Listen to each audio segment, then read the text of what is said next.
approval in your life. Consequences from being an approval addict is the fear of rejection, and we've talked about that. All of us, virtually at some point, have experienced rejection. Rejection is a type of communication. Some people reject you on purpose because they want to communicate to you rejection. How are you going to respond to that? Are you just going to accept that?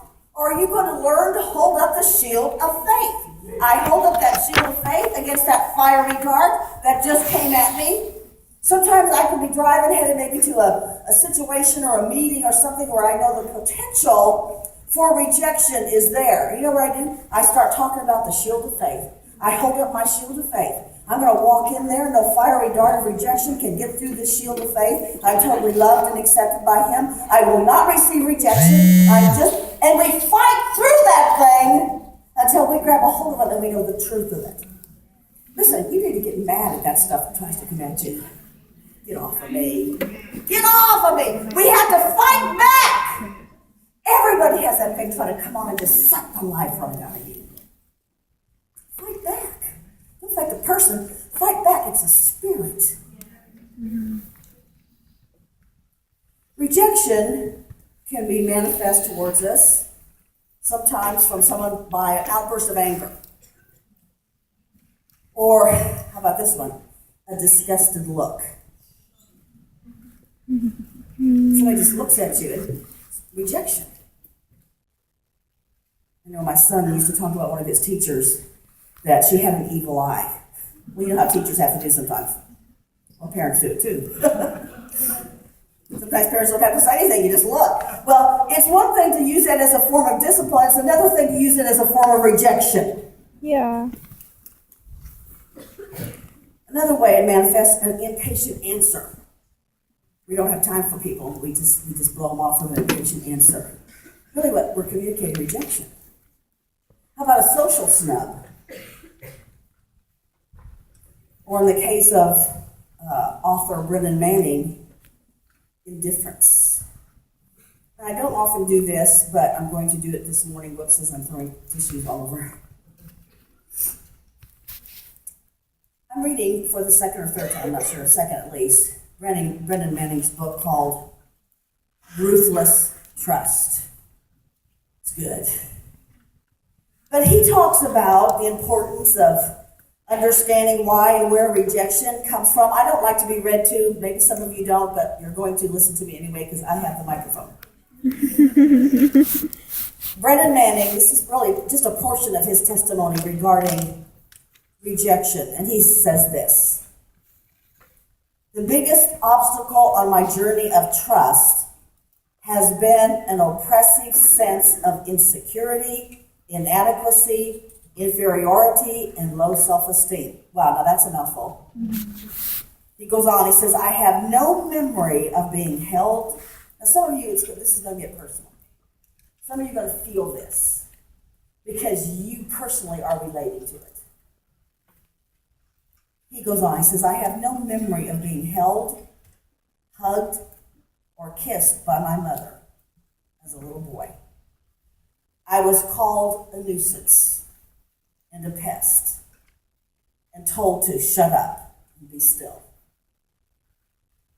My mother had been orphaned at age 3. Both her parents died in a flu epidemic in Montreal and sent to an orphanage where she lived for several years until she was eventually adopted. So you see the pattern. She was reproducing what she had received. Do you understand that it's important that we break a cycle? If we see something in our family that's being reproduced, that we have to break it.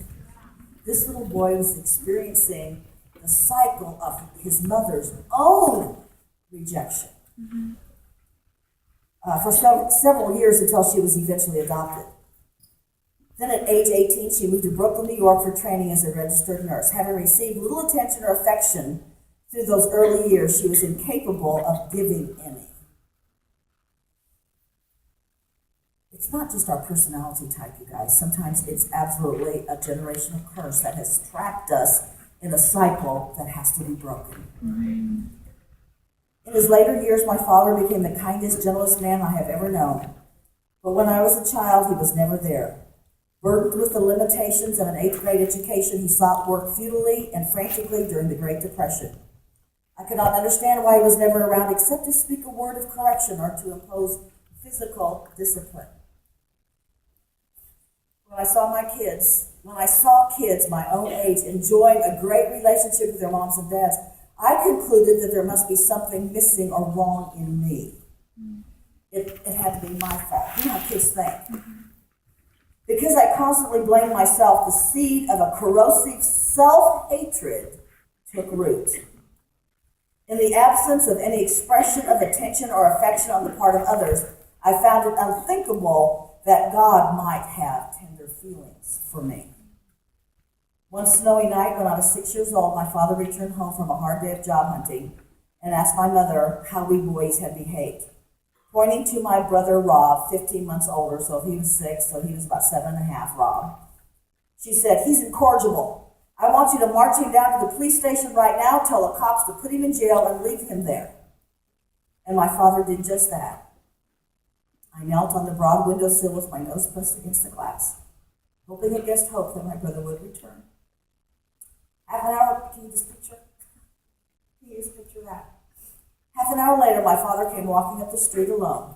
The terror of rejection and abandonment gripped my heart. Tears rolled down my cheeks. Trembling, I realized that there was no one to protect me. I was utterly alone. I knew that I would be next. Then I saw Rob, about 30 yards behind my father. He was making a snowball. The inner panic subsided a bit, though I was still scared and shaken. Wiping the tears from my eyes, I climbed down from the sill, assumed the macho position of a little boy's don't cry 6-year-old, and pretended disinterest in a traumatic event that haunted me for years. But there is more. One morning in prayer, I was an adult by this time. I had a vivid image of my now deceased mother at age 6 in the orphanage. Kneeling on the windowsill, her nose pressed against the glass, tears streaming down her face, as she begged God to send 2 nice people who would adopt her. Suddenly, all the anger simmering within me at my mother, all the resentment I had felt because she hadn't been there for me as a child, disappeared. Oh, what freedom! Sobbing, I asked her forgiveness. With a radiant smile, she said, "I may have messed up, but you turned out okay." And in his prayer time, in this vision, as she hugged and kissed me, the greatest enemy of trust in my life was disarmed. Amen. Wallowing in shame, remorse, self-hatred, and guilt over real or imagined feelings in our past lives betrays a distrust in the love of God.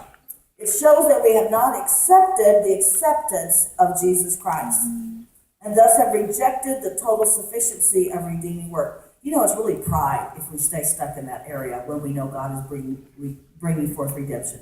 It really is.